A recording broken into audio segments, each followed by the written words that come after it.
우리가 이제 다음 주 뭐 특별한 일이 없으면 저희가 다음 주에 이제 교회 모임을 이제 교회 안에서 이제 시작을 할 예정입니다. 근데 이제 그것 때문에 사실 이 일을 시작한 건 아니라 하나님께서 딱 요 오순절을 중심으로 해서 앞뒤에 이 3주를 특별히 이제 이 필그림 예배로 우리를 이렇게 나가게 하셨다는 의미를 또 갖고 있는 것 같은데요. 우리가 이제 기억을 좀 이렇게 되돌이켜 보면 첫째 주에 우리가 네타냐를 갔었고요. 두 번째가 우리 베이트 자마를 갔습니다. 그리고 이제 오늘 우리가 텔아비브 지역, 정확히 라마트가 아닌데 테라비브 지역 안에 이제 있는 라마트가 안에 오게 됐습니다. 근데 여러분 이 세 장소에 공통점이 있다면 그게 바로 이제 오순절 성령 사건, 이 성령이 이 땅에 임하고 난 다음에 일어났던 복음의 여정하고 동일하다는 거죠.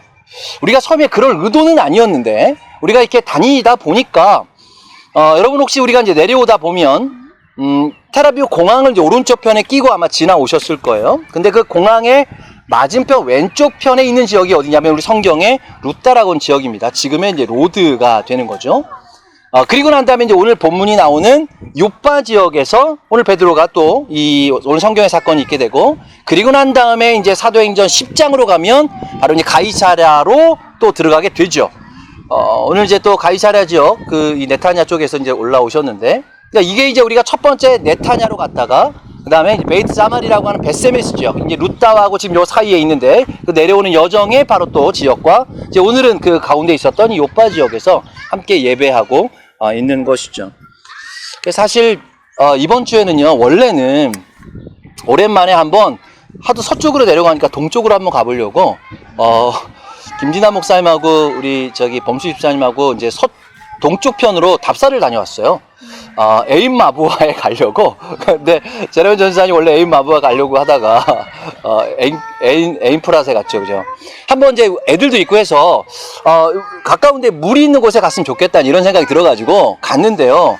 근데 쉽지 않더라고요. 근데 국립공원이니까 미리 예약을 해야 되고, 또 저희가 인원이 이제 한 30명 정도를 예약을 하려고 보니 자리가 없는 거예요. 요즘 이제 국립공원은 맥시멈 50명이에요. 그러니까 50명이 넘으면 예약이 안 되고 또 1시간씩 단위로 이렇게 예약을 자르더라고요. 그러니까 결국은 가긴 했는데 예약을 못 하고 왔어요. 그래서 야, 이번에는 여기로 가려고 했는데 못 가나 보다.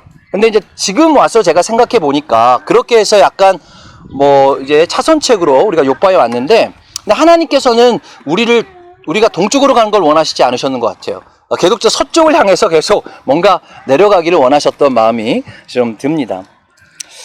그런 이제 의미에 있어서 우리가 오순절을 보내고 이 복음의 여정, 복음의 이 진보라고 하는 여정에 있어서 우리가 다녀왔던 이 세 장소가 그렇게 연결점으로 베드로가 오늘 복음을 들고 하나님이 하시는 일들을 보면서 지나갔던 그 여정에 바로 이 베이트 자말과 텔아비브와 그리고 네타냐가 연결이 되어 있다고 생각합니다.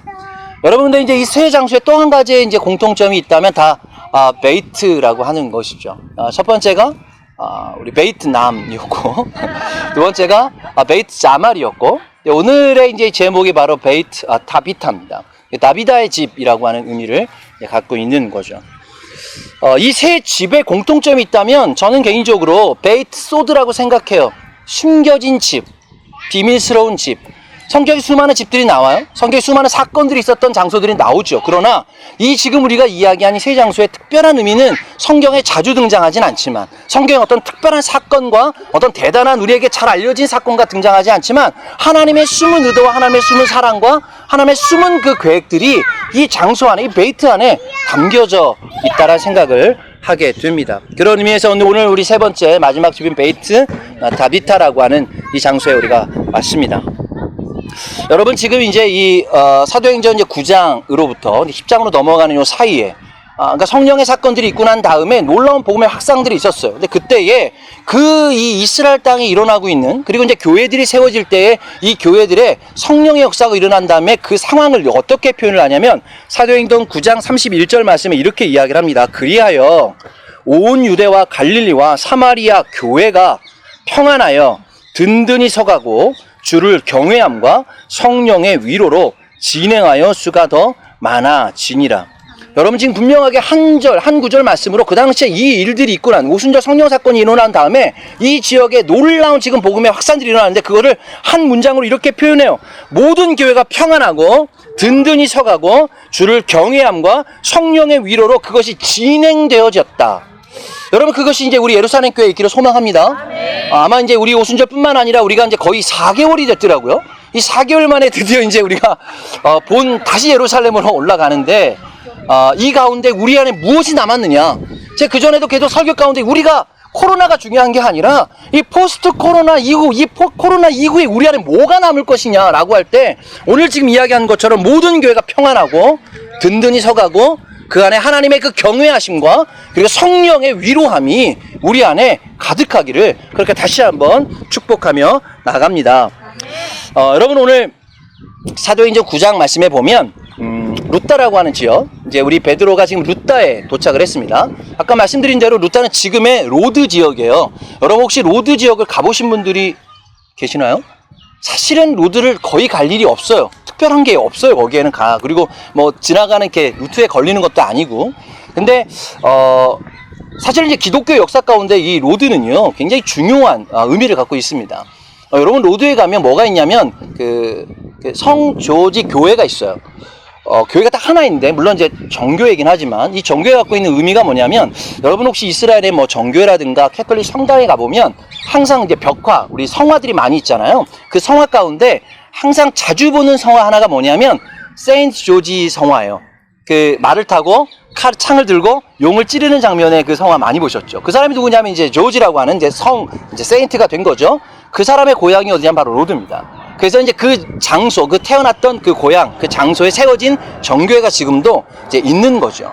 그러니까 3세기 당시 이제 사람인데, 그러니까 이제 캐톨릭 안에서는 이게 이제 성이 되면서 굉장히 중요한 의미로 지금 남아 있지만, 아마 이제 그거 이전에 지금 베드로는 사실 성경에 뭐 여기가 특별한 어떤 의미를 갖고 있는 장소가 아니지만 하나님의 인도하심, 성령의 지금 인도하심에 따라 지금 루따라는 지역에 오게 된 거예요. 그리고 난 다음에 거기에서 성경에 보면 8년 동안 중풍병자를 안고 있었던 애니아라고 하는 이 사람을 만나게 되고 주님의 이름으로 병을 고쳐주는 일들이 일어나게 된 거죠. 여러분, 애니아가 남자일까요, 여자일까요? 그 이름상으로는 여자잖아요. 근데 사실 남자예요.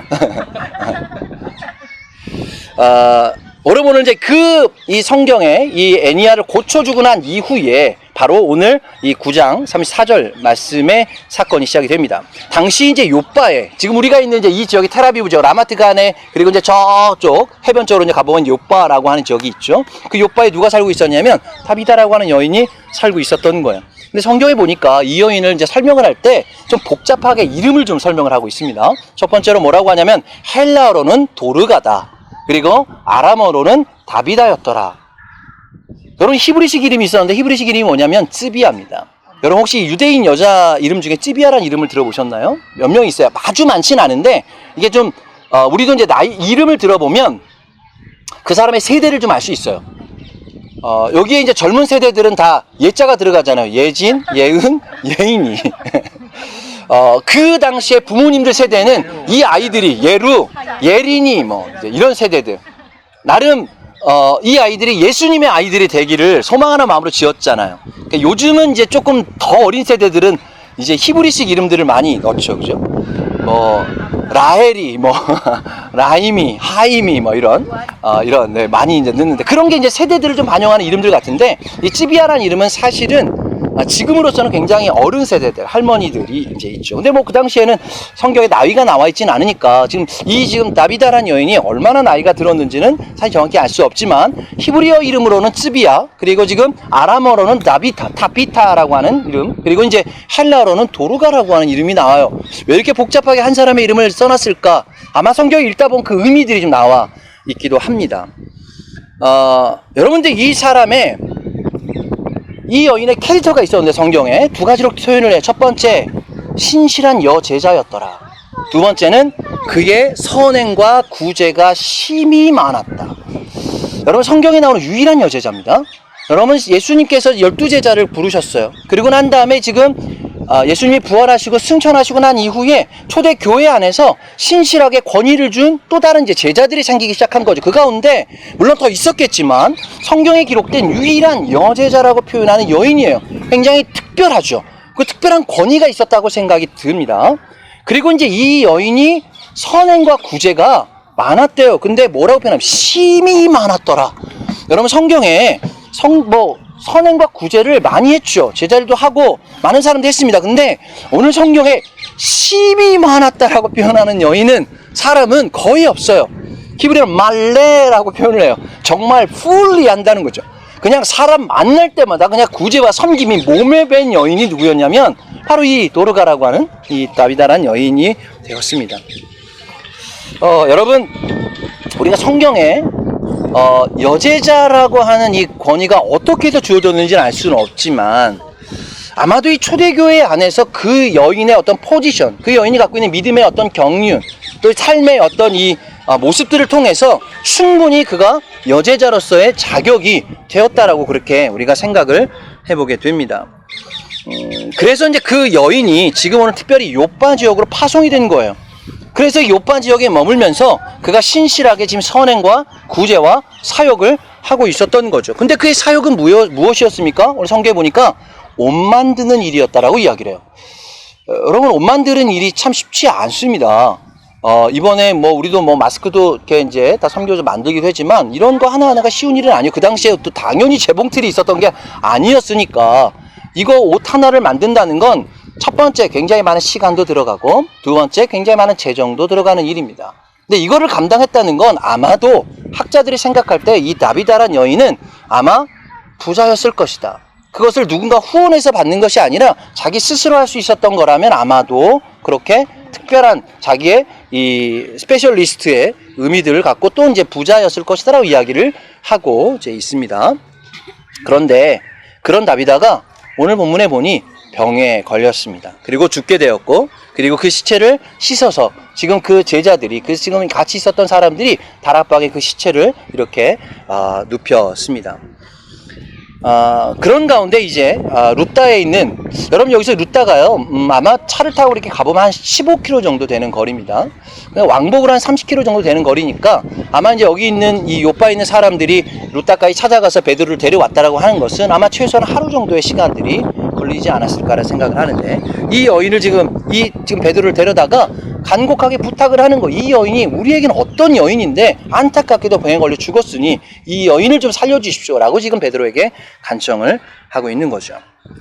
자, 그런데 지금 현재 그 당시에 요빠라고 하는 지역은요, 이방인들과 유대인이 굉장히 많이 섞여서 살았던 특별히 이방 지역입니다.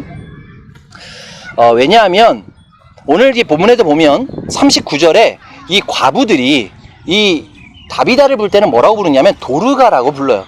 근데 40절 말씀에 보면 베드로가 이 도르가를 살릴 때는 뭐라고 했냐면 다비다야 일어나라. 우리도 이제 우리의 편한 언어들이 있죠. 이스라엘 살다 보면 히브리어도 쓰고 영어도 쓰고 한국어도 쓰지만 자기의 어떤 이제 머덜텅을 갖고 있는 거죠. 그러니까 지금 현재 이 요빠에 있는 사람들은 헬라어가 편했던 거예요. 그러니까 당연히 이 사람들은 이방인이었죠. 근데 베드로는 당연히 유대인이니까 오늘 그 가운데 히브리어로 지금 아람어로 그렇게 지금 이야기를 하고 있는 것입니다.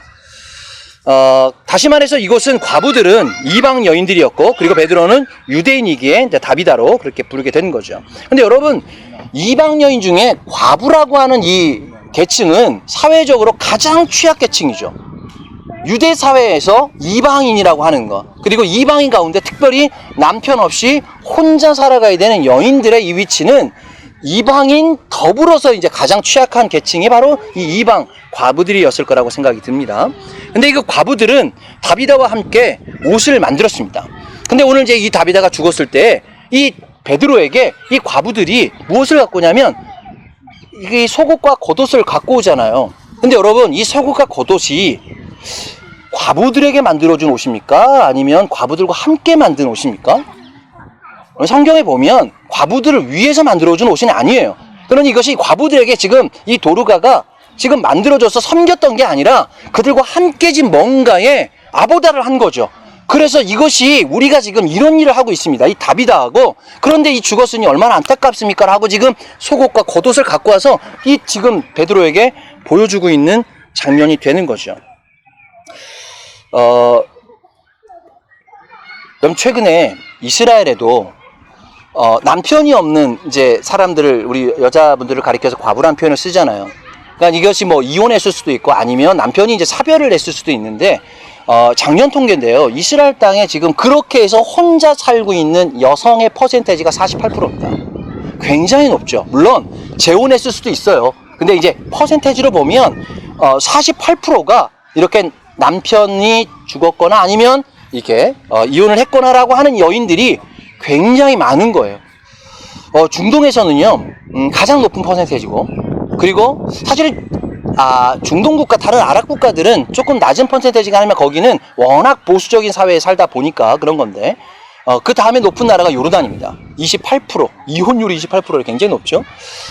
제가 이제 어떤 이 통계를 보면서 그 당시에 왜 이스라엘 땅에 특별히 과부들, 이렇게 이제 남편이 없었던 여인들이 많았을까라고 보니 이 땅에 수많은 삶이 안정적이지 않은 거죠. 특별히 왜 요빠에 과부들이 있었을까요? 요빠라고 하는 특별한 장소적 의미가 있기 때문에 그래요. 여러분, 텔아비브 요빠는요 그 당시 항구 도시였어요. 수많은 사람들이 오고 가는 곳이었죠. 장사치들도 왔었고 여행객들, 순례객들, 수많은 이방 사람들이 지나다니다 보니 그런 데 있어서 자연스럽게 안정적인 가정을 누리기가 어려웠던 장소가 특별히 요빠라고 하는 지역이 이제 됩니다. 그래서 여러분, 오늘 제가 개인적인 묵상을 통해서 오늘 이제 우리가 함께 나누고자 하는 이 포인트가 있는데요. 저는 이 과부들이 가져온 옷들은 사실은 이 다비다가 과부들을 위해서 만들어준 옷이 아니라 과부들과 함께 만든 옷이었다면 이 옷을 가지고 무엇을 하고 싶었을까요? 저는 굉장히 중요한 여성 비즈니스 차역의 시작이라고 저는 생각을 합니다. 여러분, 저는 비즈니스를 위해 만든 옷이라고 생각해요. 왜냐하면 여긴 수많은 장사치들과 사람들이 지나갔던 곳이거든요. 여러분, 요즘 그 이스라엘에도요 과부센터들이 좀 있잖아요. 뭐 나사렛 근처에도 좀 있기도 하고, 저도 이제 몇 가지 방문을 해보니까 여기에서 할 수 있는 이제 그런 특별히 이 알마노트라고 하는 이 과부분들을 위한 할 수 있는 일이 많지 않아요. 왜냐하면 일단은 자녀들도 있고 또 사회적으로 어떤 직업을 갖고 뭐 특별한 기술이 있지 않기 때문에 그들이 어떤 사회에서 이 경제적으로 살아남기에는 쉽지 않은 상황들인 거죠. 그러다 보니 기술을 가르쳐 줄 때 가장 좋은 게 재봉이더라고요. 봉제. 그래서 이제 한국에서 뭐 후원을 받기도 하고 가르치기도 하고 거기서 만들어진 물건들을 또 방문하는 사람들이 팔기도 하고 이런 일들을 우리가 너무나 잘 알고 있잖아요. 아마도 그런 상황에서 오늘 지금 이 다비다는 특별히 이 과부들을 함께 지금 옷을 만드는 일로 겉옷과 속옷을 만들어 그것을 함께 가난한 자들에게 나누어 주기도 하고, 그리고 장사하는 사람들, 그리고 이제 많은 이 여기를 지나간 여행객들에게는 그것을 팔기도 했다는 거죠. 왜냐하면 특별히 이제 이 요빠 지역이 순례객들이 많이 들어오는 지역이기 때문에 그래요. 여러분, 우리가 텔아비브에 가면 요빠를 이야기할 때 뭐 요빠의 성경에 보면 우리가 이제 뭐 항구 도시로 요나 이야기도 있고 뭐 베드로 환상 이야기도 있고 그렇지만, 사실은 고고학적으로 보면 한 가지 빼놓지 않고 꼭 이야기하는 하나의 단어가 있습니다. 그게 뭐냐면 칸이라고 하는 단어예요. 혹시 들어보셨나요? 칸? 한 칸이라는 의미가 아니라 칸은 이제 사실 히브리어는 아닌데 전 세계 공용어예요. 히브리어는 het, 알렙, 눈서핏인데 한 이런 표현 쓰지만 영어로는 칸이라고 하는데, 이게 뭐냐면 여행자들의 숙소예요. 뭐 텔아비브도 굉장히 많은 호텔들이 있잖아요. 근데 그 당시에는 뭐 이렇게 높은 건물을 짓는 게 아니기 때문에 많은 사람들이 여기를 딱 도착을 해서 이제 순례를 하고 아니면 뭐 상업 이런 장사를 하기 때에 머물렀던 하나의 그 숙소를 가리켜서 칸이라고 합니다. 그 칸에서 나온 단어가 뭐냐면 카라반이란 단어예요. 여러분, 카라반 들어보셨나요? 이제 우리 이제 이 중동에 있는 무역상들이 지나다니는 그 무역의 행렬들을 가리켜 카라반이라고 그러잖아요. 그 카라반이 뭉고 있는 숙소가 칸이에요. 대표적으로 오늘 이제 마지막 절에 보면 누가 나오냐면 시몬 피장의 집에서 이 베드로가 묵잖아요. 그러면 이 피장의 집은 어떤 의미였을까요? 이게 바로 칸이죠. 그러니까 그가 이제 아는 사람은 아니었기 때문에 거기에 가면 뭐는 대부분의 제자들도 당연히 그런 데 가서 묵을 수 있는 숙소를 찾았어야 됐어요. 그게 바로 칸이라는 의미를 갖고 있는 거죠. 실제적으로 여러분, 혹시 우리 다비다 기념교회를 가보신 분들 계실지 모르겠는데, 우리가 요빠로 이제 지나가다 보면 바로 그 요빠 그 이제 서클 나오기 바로 전에 왼쪽 편에 보면 큰 교회가 하나 있어요. 정교회인데, 러시아 정교회인데, 그 교회를 가보면 그 교회 주변이 다 공원이에요. 근데 그 공원에 특별히 어떤 유적이 많냐면 칸 유적이 많아요. 지금도 남아 있습니다. 나중에 혹시 한번 가시게 되면 그 눈으로 한번 이렇게 보시면 좋은데, 자, 그렇다면 여러분 이것을 우리가 좀 종합해 볼 때 지금 다비다의 집이라고 하는 바로 지금의 이제 기념교회가 있는 지역 주변으로 뭐가 많았냐면 칸이 많았던 거죠. 자, 그러면 다비다는 아마도 제가 생각하기에는 그 칸에 사역을 했던 것 같아요. 오늘 우리 지금 라마트간 이 국립공원에서의 한 칸은 어딜까요? 지금의 그늘이죠. 우리가 있는 이 나무가 이 라마트간에서의 칸이에요. 왜냐하면 우리가 순례자로 이 땅에 살아가는 가운데 우리가 머물고 있는 이 현장, 그 칸, 히브리어는 칸 하면 또 바로 이 히얼, 여기자라, 여기라는 뜻도 뭐 히브리어는 그렇게 있는데 그건 뭐 상관없지만 그렇습니다. 그래서 오늘 전형적으로 바로 요빠 지역은 이방인들이 많았고 또 사회에 소외계층이 많았고 수많은 이동하는 사람들 가운데 하나님께서 이 다비다라고 하는 특별한 여제자를 파송해서 그 가운데 할 수 있었던 영역의 사역은 무엇이었을까요? 그들을 위로하고 섬기고 말씀을 가르치는 것뿐만 아니라 거기에서 사역이 끝나버리면 그들은 자생력이 없죠. 결국 그 여자가 떠나버리면 살아남을 수 있는 능력이 없는 거예요. 그렇기 때문에 그들에게 장래, 이 미래로 볼 때는 뭔가의 그들의 아보다 직업들을 줄 수 있는 일들을 가르쳤던 사람이 누구냐면 바로 다비다가 되는 거죠. 그래서 여러분 루다에 있는 베드로를 찾아갔던 사람이 누구냐면 2명을 보내는데 제자들이라고 이야기를 해요. 여러분 이게 지금 성경에 나오는 예수님의 제자들입니까? 아니죠. 다비다의 제자들이라고 지금 표현하고 있는 거예요. 다비다에게는 그들에게 제자들이 있었어요. 이거는 아마도 그의 사업에 그리고 그의 사역에 제자들이 있었겠죠. 자, 여러분 지금 그러다 보니까 지금 이 지역은 장거리로 여행하는 사람들이 굉장히 많았는데 마태복음 10장 10절에 보면 예수님께서 제자들을 이제 불러서 장거리로 전도 여행을 떠날 때 이렇게 이야기를 합니다. 여행을 위하여 주머니나 두벌 옷이나 신이나 지팡이를 가지지 말라. 이는 일꾼이 저 먹을 것 받은 것이 마땅함이니라. 그러니까 오늘 지금 제자들 보내서 뭐라고 얘기하냐면 너 신발, 옷 두 벌 이런 거 지팡이 챙겨가지 말라는 거 딱 그냥 너 입은 그대로 갔다가 오라는 거죠. 왜냐하면 장거리 여행이라는 거예요. 그리고 이것이 이제 세상적으로 너희가 뭐 많은 것을 누리려고 하지 말아라 라고 하는 예수님의 표현이겠죠. 오히려 단거리 이 짧은 기간에 여행하는 사람들 집을 많이 들고 다닐 수 있어요. 왜냐하면 거리가 짧으니까. 근데 오히려 장거리로 여행을 하는 사람들은 의외로 심플합니다. 여러분 혹시 가끔 가다가 뭐 이렇게 배낭여행하는 친구들 보게 되면 의외로 막 1년 몇 개월 하는데 짐은 굉장히 심플하게 다녀요. 그게 이제 자급자족하는 능력이 생긴 거죠. 저도 이제 배낭여행을 참 좋아하는 편인데 지금이야 그렇게 할 수 없는 입장이 됐지만 제가 98년도에 처음으로 이스라엘에 이제 와서 배낭여행을 이제 했었는데요. 근데 그때 당시에 이제 다 끝나고 1개월 정도 유럽 배낭여행을 했었어요. 근데 유럽 배낭을 하다 보니까 짐이 정말 심플해야 되더라고요. 근데 여러분 배낭여행을 하는 입장에서 겨울이 배낭여행하기 좋을까요? 여름이 배낭여행하기 좋을까요? 여름일 것 같죠? 근데 여름이요 훨씬 힘들어요. 왜냐하면 여름은 매일마다 옷을 갈아입어야 돼요. 왜냐하면 땀이 나니까. 최소한 그래도 씻기는 해야 되잖아요. 근데 오히려 겨울이 훨씬 짐이 많을 것 같죠? 그러나 한 번 입은 옷 일주일 이상 입을 수 있습니다. 땀이 나지 않기 때문에 그냥 그대로 계속 다니면 돼요. 추위만 피하면 되니까. 그러니까 저에게는 그렇더라고요. 근데 여러분 이제 특별히 텔아비브 지역은 더운 지역이죠. 그러다 보니 아마도 여기 지나다닌 사람들에게는 아주 심플하게 다니는 사람들에게 겉옷이 필요했을 거예요. 여러분 혹시나 여기서 얘기하는 겉옷과 속옷에 대한 오해는 없으시길 바라겠습니다. 여기서 이야기하는 속옷은 우리가 이야기하는 언더웨어는 아니에요. 성경에 나오는 이제 속옷은 우리가 지고 입고 있는 이 옷이 속옷인 거죠. 그리고 이제 겉옷은 추위를 피하기 위한 우리가 뭐 바닥에 까는 거나 지금 여러분들이 이제 이렇게 바닥에 깔고 있는 이런 천들, 그래서 겉에는 추위나 이런 것들 피하기 위한 옷이 성경의 겉옷이라고 이야기를 하게 됩니다. 오늘 이야기하는 이 다비다 공동체에 특별한 의미가 있다면 있는 자들에게는 그것을 옷을 팔고 가난한 순례자들에게는 그 옷을 제공하는 그 사역이 오늘 이 이야기하는 선행과 구제의 영역이었다고 저는 생각이 듭니다. 여러분 결론적으로 오늘 이 상황에서 제가 왜 이 다비다에 대한 이야기를 하고 싶냐면 우리 교회가 또 우리 공동체 안에서 여러 사역자들이 있습니다. 다들 그런 사역의 마음으로 이 땅에 왔는데 대부분의 사역의 중심은 남자분들에게 좀 있죠. 대부분의 이제 가장이고 남편분들의 사역에 이 사모님들은 여자분들은 대부분 다 초점들이 맞춰지게 돼 있습니다. 그것이 바람직할 수도 있습니다. 그것이 또 안정적일 수도 있습니다.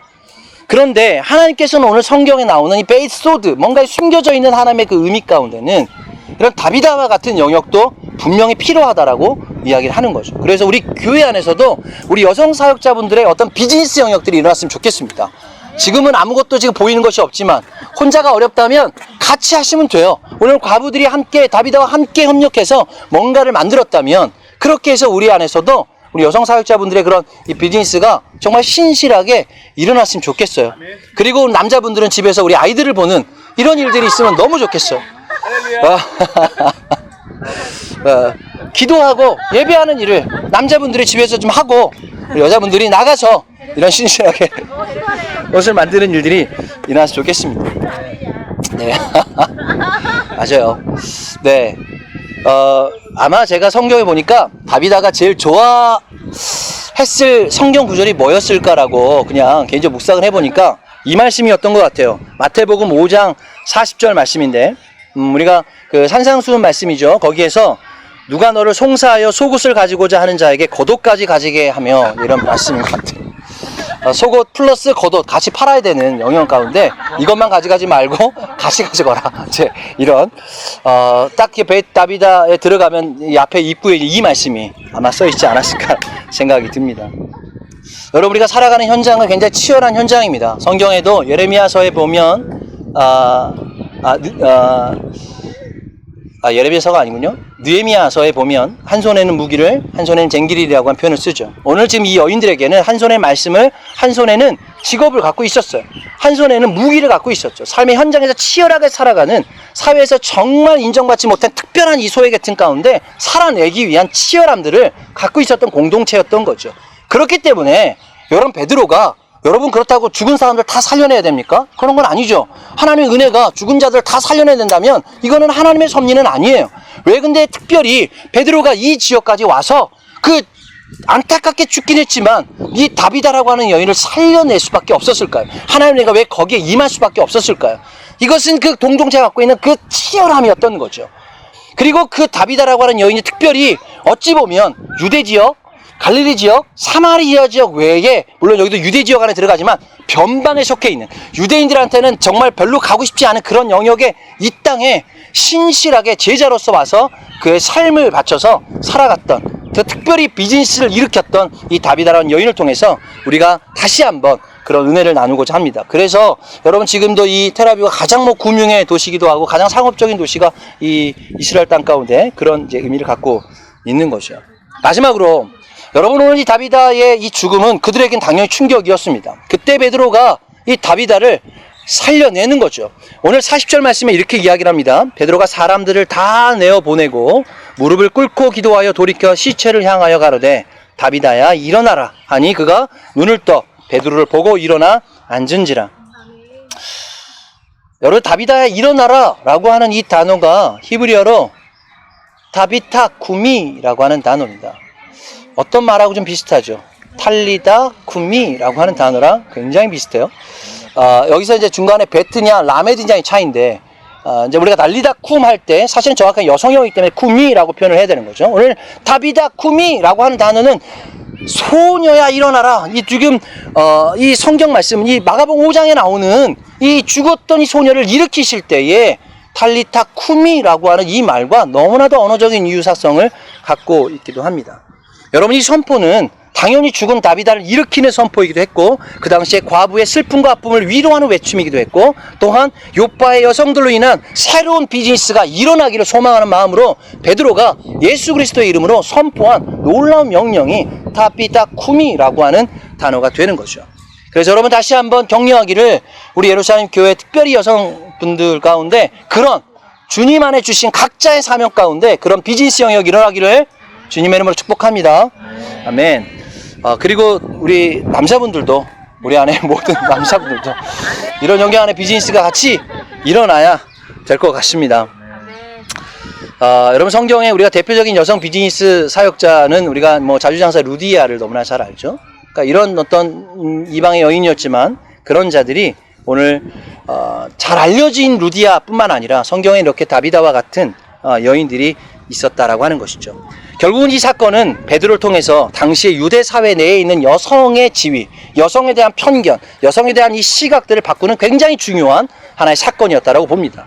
또 한 가지 이 사건 이후로 우리가 요바에 있었던 베드로가 환상을 봤던 사건뿐만 그것도 그 당시에 유대인과 이방인에 대한 시각 자체를 하나님은 이 베드로를 통해서 바꾸시기를 원하셨고 그걸 통해서 이제 가이사랴로 고넬료를 만나게 되는 이 사건들이 연결되는 것이요.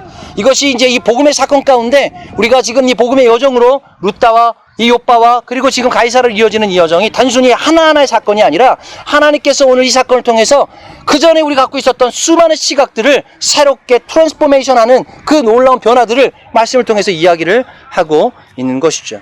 그래서 오늘 우리가 살고 있는 예루살렘과 아시켈론과 네타냐와 그 안에 이제 수많은 순례자들 그리고 사업가들 여행객들이 지나가고 있을 때 우리의 이 땅의 산들이 그렇게 지나가는 자들을 잘 공개하고 섬기고 또 그들 가운데서 우리가 선한 그런 재정들이 흘러 들어가는 통로가 되어질 수 있도록 우리가 함께 우리 교회가 기도하기를 소망합니다. 그래서 오늘 첫 번째로 얘기했던 우리가 사도행전 9장 31절 말씀에 이 일들이 일어났을 때에 그 당시에 유대와 사마리아와 모든 이 갈릴리 지역에 있는 교회들이 이것을 통해서 평안하고 든든히 서가고 그리고 성령님의 역사하심과 위로하심이 하나님을 경외하는 마음을 통해서 충만해졌다라고 이야기하는 것처럼 오늘도 우리가 이제 필그림 예배를 마무리하면서 우리가 오늘 다시 한번 예루살렘 올라가기 전에 이 땅에서 그 하나님의 말씀을 좀 선포하고 그 일들을 우리가 함께 일어날 수 있도록 우리가 서로를 격려하고 서로를 사랑하며 그렇게 나아가기를 소망합니다. 아멘.